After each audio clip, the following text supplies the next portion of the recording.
Qani yoqdimi sizga bu? Chiroyli, ha? Ko'chada. Assalomu alaykum yoshlar. Xalqimiz va yaxshi insonlar. Mana tez orada mana Sa'dullayev yoshlar agentligi katta yordam berishyapti. Xalqimiz o'qish uchun mana tirik kitob. Talabalar shaharchasida. Yanglishmaysizlar, metrodan shundoq pastga tushib kelganda yoshlar agentligining markazini ro'parasida. Ana mana shu nasib qolsa tez orada o'sha do'konimiz ochiladi.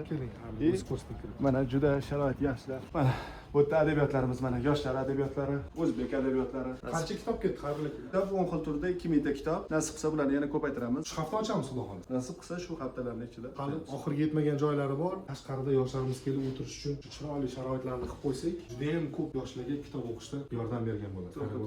Mana shu yaxshi insonlar mana shu sog' bo'ling.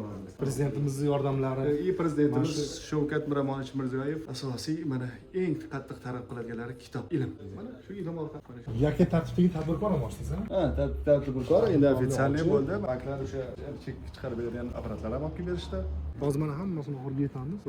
Nurlarni qo'yib beramiz, yorug'likni qo'yib beramiz. Hozir mana bular oxiriga yetsa, zinalar oxiriga yetsa, chiroyli kitob do'koni bo'ladi har bir. Sog' bo'ling. Rahmat.